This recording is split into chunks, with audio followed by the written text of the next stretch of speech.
Ser podcast. Como se cita tanto la Constitución, algunas cosas. La Constitución no dice nada de la lista más votada. Ni siquiera dice que el presidente del gobierno tenga que ser un diputado. Lo que pone es que el rey propone un candidato y el Congreso lo vota. Eso no es llevar al límite la Constitución. Eso es la Constitución. Votan los diputados. Ni siquiera en 1978 hubo discusión. ¿Saben como mucho qué debate tuvieron los constituyentes? Por una parte, sin apartarse nada de la letra de la Constitución, la corona podría abusar de su poder y proponer deliberadamente al Congreso candidatos inaceptables que serían rehusados. Se abordó esto, si tenía que ser el rey o en cambio el presidente del Congreso el que propusiera al candidato. Esto lo planteó Esquerra, quien hablaba era Heribert Barrera. Estamos hablando de julio de 1978. Y verán, Miguel Herrero y Rodríguez de Miñón, uno de los ponentes de la Constitución, le contestó así en ese mismo pleno. Que el rey, previa consulta con líderes democráticos, lo que hace es proponer a la Cámara un candidato. El hecho de la existencia de una investidura de la Cámara antes del nombramiento da todo el aval democrático a esta competencia habitual en los monarcas parlamentarios. O sea, al haber una investidura que vota el Congreso, es textual la frase, todo el aval democrático. Nadie cuestionó el modelo, que está basado en la representatividad, y esa es la clave de nuestro sistema. Los diputados elegidos representan la voluntad popular. Lo explicó en aquel mismo verano de hace 45 años otro de los ponentes de la Constitución. La delegación es inevitable, puesto que en toda forma de representación un número relativamente pequeño de elegidos actúan en nombre de muchos, evitando Manuel Fraga. Que se pueda aplicar. Para hacer la Constitución discutieron cómo debería ser el sistema electoral, que ellos luego no aprobaron. Discutieron si al rey le haría falta un consejo de asesores. Pero nadie discutió que preside el gobierno quien tiene el aval democrático de la Cámara, que es lo que ocurre en las comunidades. Hoy puede debatirse con quién se pacta, cómo de estables, transparentes y fiables son esos pactos, a cambio de qué se hacen. Pero eso es otra historia. Eso no tiene que ver con hacer decir a la Constitución lo que no dice y lo que sabe todo el mundo. Pero en fin, no tendría sentido que hiciera falta leer la Constitución a quienes se definen como los más constitucionalistas. Las 8 de Hoy por Hoy en Ser Podcast. Hola, buenos días. La política avanza poco a poco hasta que llegue el día 17, que va a ser cuando se constituyan las Cortes y tengamos un primer mapa del momento con los pactos, si los hay, para presidir el Congreso. Por lo pronto, sin embargo, el escenario se va clarificando algo, porque cada uno ha escogido su camino. Lo ha hecho Pedro Sánchez con el vídeo que mandó el PSOE ayer, confirmando que, llegado el momento, intentará una mayoría parlamentaria que le dé la investidura. Toca ahora traducir esa mayoría social en una mayoría parlamentaria en el Congreso de los Diputados, y es lo que vamos a hacer en cuanto se constituyan las Cortes. Trabajar para lograr una investidura que nos permita seguir avanzando 4 años más. Y ha escogido su camino Alberto Núñez Feijóo, que, aunque mandaba la carta a Pedro Sánchez, en realidad se reunía en secreto con Santiago Abascal, algo que confirmó Vox, después de que, al ser preguntada directamente un poco antes, la portavoz popular Cuca Gamarra se hubiera quitado así la pregunta de encima. Nosotros, cuando tengamos algo que comunicar y se den algunos pasos, seremos transparentes. Este es un partido que además está siendo la gran diferencia entre el Partido Popular y el Partido Socialista, entre Alberto Núñez Feijóo y Pedro Sánchez, es que con nosotros no hay pactos ocultos ni conversaciones. Feijóo ha escrito que no dejará que se margine a millones de españoles ni que se convierta en minoría a la mitad de los españoles. Lo escribió así, la mitad de los españoles. Ayer el presidente de UPN, que piensa apoyar a Feijóo, descargó una dosis de realismo sobre las cuentas que echan en el Partido Popular. Es Javier Esparza, hablaba en Antena 3. El señor Feijóo no va a ser presidente en ninguno de los escenarios. Eso es algo que creo que lo sabemos aquellos que estamos en el ámbito de la política. El señor Feijóo va a tener más votos en contra que a favor, desgraciadamente, la verdad, esa es la realidad. Y yo creo que que al final a lo que hay que hablar claro, no se puede estar tampoco engañando a la gente. A mí me parece legítimo que el señor Feijóo intente y se presente incluso a una investidura porque ha ganado las elecciones, pero bueno, la realidad yo creo que política es otra. David Junquera, buenos días. Buenos días. Y hola, Guillermo Lerma. Buenos días, Astre. Vamos a empezar, Junquera, por la vía del PP. Esa vía que, como dice Esparza, está cegada, pero con la que el Partido Popular lo quiere intentar de todos modos. Y de ahí, esa reunión con Vox que en Génova querían guardar en secreto. No tenían mucho interés en que se conociera, ¿no? 2 veces se le preguntó a Cuca Gamarra específicamente por los contactos con Vox y la número 2 del PP dijo, lo acabamos de escuchar, que ellos son transparentes y que si hubiera algo que contar, se contaría. Pues bien, se contó, pero no lo contó Génova, se chivó Vox. La ultraderecha filtró que tras un par de llamadas, Abascal y Feijóo se reunieron la semana pasada para comentar los resultados electorales. No han dado más datos, pero el cónclave se produjo justo en esos días en los que Vox invitó al PP a buscar el apoyo de socialistas buenos para la investidura. Un ratito después de que saltara la liebre verde, los populares se limitaron a confirmar la quedada y luego Feijóo tuiteó que como ganador de los comicios su deber es escuchar al resto de partidos. Ahí Sastre ya no se incluye a Junts, porque según nos dijo Gamarra, hablar con ellos no está sobre la mesa. La reflexión que también hizo aquí a primera hora de la mañana Alejandro Fernández, el dirigente, el presidente del Partido Popular en Cataluña. En todo caso, esto por un lado. Por el otro, Guille, la otra vía es la que va a intentar Pedro Sánchez, aunque en el PSOE ni tienen prisa ni cuentan en qué punto están las conversaciones que tienen con los demás. Apelan a la discreción y poco más cuentan. Sí, Sánchez se pronunció ayer por primera vez de manera explícita y desde la noche electoral sobre los resultados y el escenario político que se abre en el país. Lo hizo en un vídeo grabado y para dejar claro que aspira a armar una mayoría para lograr su investidura. Estoy persuadido de que esta mayoría puede hasta incluso ampliarse, hasta incorporar también a personas que se fueron distanciando del gobierno progresista por la fatiga de estos años o como consecuencia de la intensa propaganda desplegada por el dúo PP y Vox. En el PSOE explorarán todas las vías posibles, desde lograr un voto afirmativo de coalición canaria hasta pelear el sí de Junts con el resto de fuerzas que han apoyado el Parlamento el primer mandato del gobierno de coalición. Un partido, el de Puigdemont, con el que mantienen muchas diferencias, según María Jesús Montero, aunque les une el rechazo a un ejecutivo de PP y Vox. La ministra de Hacienda, que ayer se abrió a hacer cambios en el modelo territorial dentro de la Constitución. Creo que en el margen que tenemos constitucional hay muchos elementos que podemos seguir explorando y sobre todo reforzando la coordinación de políticas, que vivan los ciudadanos donde vivan, tienen derecho a recibir servicios de calidad. Algo con lo que buscan acercarse a las fuerzas nacionalistas e independentistas, aunque en Ferraz insisten en que las negociaciones no se abrirán formalmente hasta que se constituya la mesa de la Cámara el 17 de agosto. Lerma, Junquera, os escucho en el abierto. Hasta luego. Para las cuentas de la investidura son determinantes los 7 votos de Junts, ya saben, el partido de Carles Puigdemont, aunque no es solo Puigdemont. En realidad en Junts hay varias corrientes que han empezado a debatir qué es mejor, qué pueden hacer a partir de ahora. Barcelona, Xavi Abelló, buen día. Hola, buen día. Y han empezado también, Xavi, a recibir presiones dentro del independentismo para evitar una repetición electoral. Sí, es un debate interno que Junts intentará minimizar a lo largo de esta negociación, pero que será ineludible por la mezcla de pragmatistas y partidarios de la confrontación que conviven en el partido. Un ejemplo de los primeros podría ser el exconsejero Jaume Giró, que ya quiso postularse como candidato a estas generales para dar un giro al partido, o el propio Artur Mas, que a pesar de no ser miembro de la dirección, se ha ido acercando a Junts en los últimos meses como voz influyente y que ayer en Catalunya Radio pidió no ser intransigente en la negociación.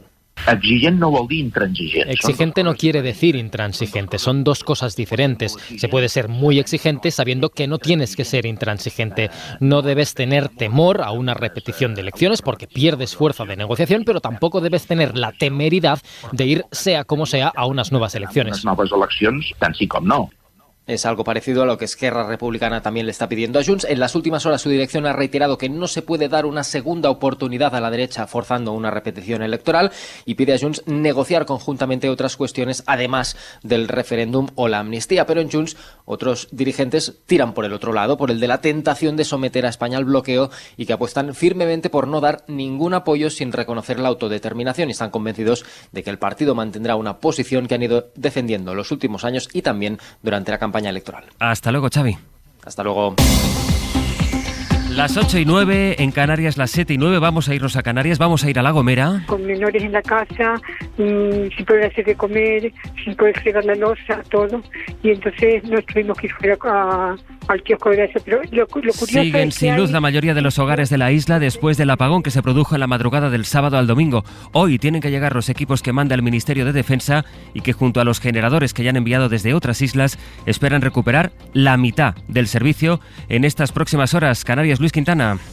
Endesa arranca la central de La Gomera y repone ya el 70% del suministro. La entrada en operación tras las actuaciones realizadas durante las últimas horas del lunes de 3 grupos de la central del Palmar permitió que desde las 11 de la noche de ayer se comenzara a alimentar progresivamente a la red para reponer a los suministros sin luz. Esto, unido a la treintena de grupos electrógenos ya conectados en la isla, permiten ahora mismo la reposición del servicio a 10.500 clientes, el 70% del total. Por tanto, este es el dato actualizado en este preciso instante. El 70% de los abonados ya tiene suministro en la isla de La Gomera. Así es en todo caso, como se nos presenta este martes, primer día de agosto, que viene con más calor, Jordi, antes de que cambie el tiempo.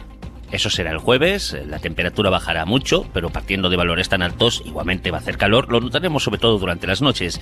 Pero insistimos, antes 2 días más de calor sofocante, especialmente en el centro y sur de la península, también cerca del Mediterráneo y en Canarias, donde por cierto el viento seguirá soplando con mucha intensidad. Las temperaturas más altas las esperamos en el interior más cercano al Mediterráneo, por ejemplo en el interior de Murcia se pasará de los 40 grados, también en el valle del Guadalquivir. Y un cambio que ha traído nubes durante la noche a Galicia y el Cantábrico, pueden dejar alguna llovizna durante la mañana, seguirán rompiendo durante la tarde, pero van a hacer que aquí hoy las temperaturas sean más bajas que ayer. Las 8 de hoy por hoy en Ser Podcast. La Guardia Civil detuvo ayer al presunto asesino de la chica de 22 años asesinada en Utrera. Era su marido. Este es el caso de ayer. El domingo supimos de otro crimen en Barcelona. Van 32 mujeres asesinadas en lo que va de año y ante el repunte de estas últimas semanas, esta misma mañana se va a reunir el Observatorio contra la Violencia de Género. Teresa Rubio. El comité se reúne cuando se producen o se superan en un mes 5 asesinatos de mujeres por sus parejas o exparejas. Esta es la cuarta ocasión en la que el departamento que dirige Irene Montero convoca esta reunión, en la que participan también Justicia, Fiscalía y comunidades autónomas. El periodo vacacional suele dejar malas noticias en el ámbito de la violencia de género. Ya ocurrió en las últimas Navidades con un repunte de casos, 11 mujeres asesinadas entre el 22 de diciembre y el 8 de enero. El verano también ha comenzado con malos datos, con 9 asesinadas desde que empezó la estación, 31 en lo que va de año y 1.215 desde que empezaron a contabilizarse los casos en 2003. Y además, Gillian, Dani Alves va a ir finalmente a juicio por agresión sexual. La jueza que lleva el caso cree que hay indicios suficientes para procesarlo. Mañana tendrá que presentarse el futbolista en la Ciudad de la Justicia en Barcelona para que le lean los motivos por el que va a juicio. La jueza le ha impuesto también una fianza de 150.000 euros, aunque eso no lo exime de seguir en la cárcel de forma preventiva.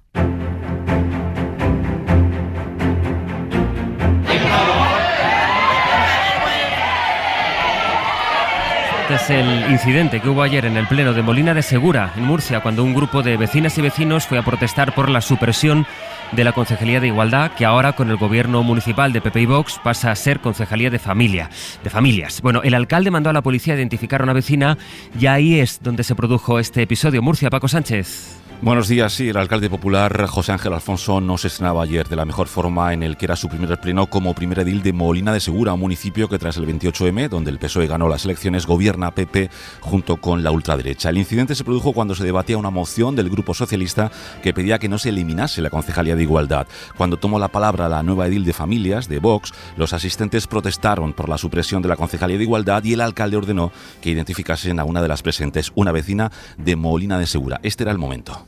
Un momento, agente de la policía local, identifique a esa señora, por favor. Identifíquela. La policía intentó agarrarla por los brazos para sacarla del salón de plenos y la protesta fue a más por parte del público. Finalmente el alcalde ordenó un receso y a la vuelta de la moción, de ese receso, la moción fue aprobada. Por lo tanto, se elimina definitivamente la Concejalía de Igualdad. Además, primero fue Virginia Woolf, lo recordarán, y ha ido creciendo la lista de artistas que denuncian censura cultural en los ayuntamientos donde gobiernan en coalición Vox y el PP. Ayer en La Ventana lo denunciaba lo mismo la periodista Lidia Cacho. El nuevo gobierno de PP Vox que entró en Toledo, que eliminó por completo el área de igualdad. Inmediatamente preguntó qué obras de teatro estaban cerradas, dijeron que La Infamia, preguntaron la temática y la cancelaron. Esta es la primera vez que me censuran en España tan abiertamente. Su obra de teatro La Infamia estaba prevista para el próximo mes de diciembre en el Teatro de Rojas y el espectáculo se había programado dentro del marco del 25 de noviembre, del Día Internacional de la Eliminación de la Violencia contra las Mujeres. Las 8 de hoy por hoy. En Ser Podcast. Después de casi 3 años en prisión, la mujer de Bárcenas, Rosalía Iglesias, accede al mismo régimen de semilibertad que tiene ya su marido, aunque Interior no está de acuerdo con esta decisión. Javier Bañuelos. No ha conseguido el tercer grado que buscaba, pero el juez de vigilancia de la Audiencia Nacional sí ha aceptado que la mujer de Luis Bárcenas goce de una situación de semilibertad. Es decir, Rosalía Iglesias tendrá que acudir a la cárcel de Alcalá Meco para dormir, pero podrá combinarlo con salidas puntuales de prisión para trabajar trabajar y para participar como voluntaria. De los casi 13 años de prisión que le impuso el Supremo por la trama Gürtel, la mujer del extesorero del PP solo ha cumplido 2 años y 9 meses de condena, pero su comportamiento en prisión le ha permitido mejorar sus condiciones, igual que su marido, Luis Bárcenas, que fue condenado a 29 años de prisión, aunque a día de hoy solo tiene que ir a la cárcel los fines de semana y los festivos. ¿Y el comisario Villarejo va a seguir en libertad? La Audiencia Nacional lo condenó en su momento a 19 años de cárcel, pero ahora ha rechazado la petición de la Fiscalía Anticorrupción para que Villarejo ingrese en prisión. Sí lo mantiene a él y a su socio en libertad provisional porque no ve riesgo de fuga, pero tendrá que continuar sin pasaporte y tendrá que presentarse cada 15 días en el juzgado. En el mapa para entender el mundo...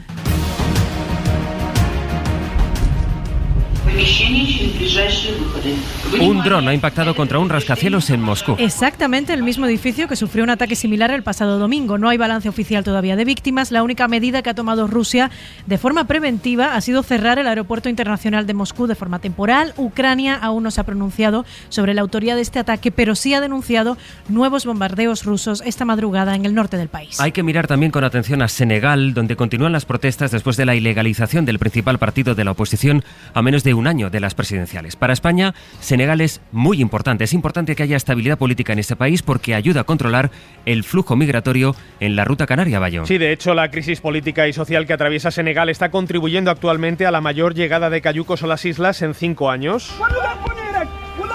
Desde hace días en Dakar y en otras ciudades senegalesas se suceden las protestas por la detención del principal líder opositor, Ousmane Sonko, al que las autoridades acusan de promover la insurrección. Sonko, muy popular entre los jóvenes hartos de corrupción y de la falta de oportunidades, ya fue condenado en junio a 2 años de prisión, lo que desató disturbios que se cobraron la vida de al menos 16 personas. Un malestar que se extiende más allá de Senegal.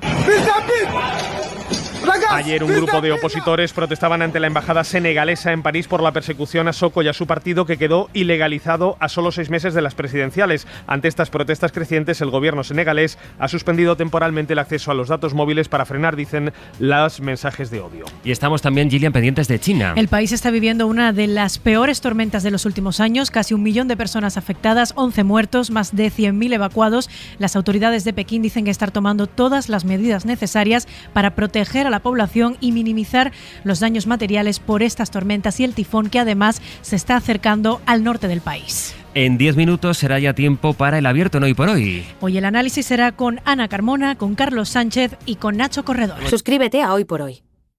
Todos los episodios y contenidos adicionales en la app de Cadena SER y en nuestros canales de Apple Podcast, Spotify, iVoox, Google Podcast y YouTube. Escúchanos en directo en la SER de lunes a viernes a las 6 de la mañana. Cadena SER. La radio.